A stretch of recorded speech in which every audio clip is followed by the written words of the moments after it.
Notre série Un lieu des histoires nous emmène cette semaine dans la petite ville de Rosheim, sur la route des vins. Une ville au patrimoine très riche, vous allez le voir. Nos guides, Claire Perrault et Thierry Sitter.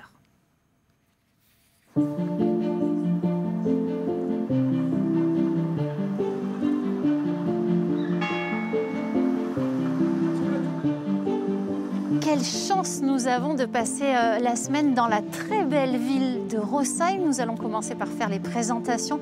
Vous allez le voir ici, l'histoire est très présente, mais pas une histoire figée, poussiéreuse, plutôt une histoire vivante et joyeuse.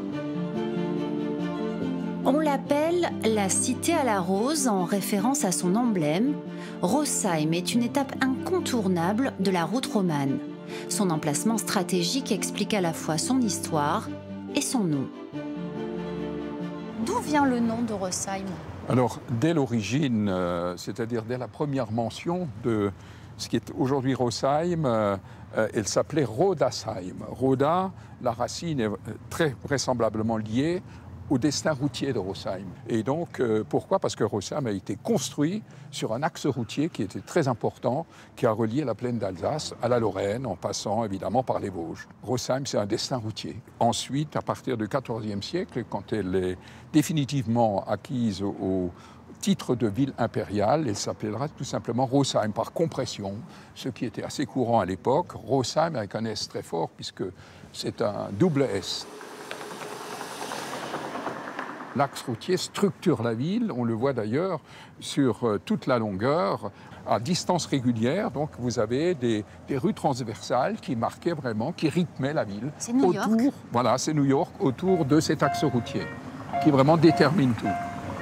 On est bien là, hein? Ouais. C'est New York là. Voilà, c'est pas mal. Et oh. Non, ça c'est bon. Franchement, c'est bon.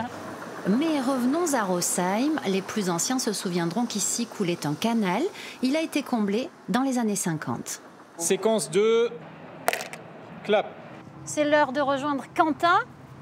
Quentin, qui êtes-vous? Je pense que ça se voit, non? Je suis le chevalier de Rosheim. Le chevalier de Rosheim, rien que ça.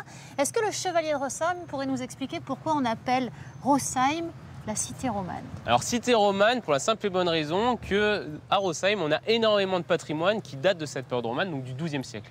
Avec notamment la maison romane, mais aussi l'église romane devant laquelle on se trouve actuellement.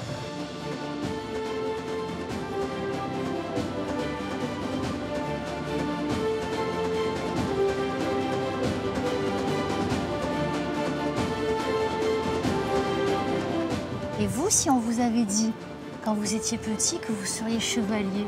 Eh ben, je l'aurais cru tout de suite, parce qu'à 6 ans, j'annonçais déjà fièrement que je voulais devenir chevalier. C'était votre rêve? Oui, quand on est petit garçon, forcément, on visite les châteaux, on a une épée et on dit on veut devenir chevalier. Ben, moi, j'en ai fait mon métier. Une histoire de chevalier, quoi de mieux pour terminer ce premier épisode? Demain, nous vous emmenons déguster quelques douceurs locales.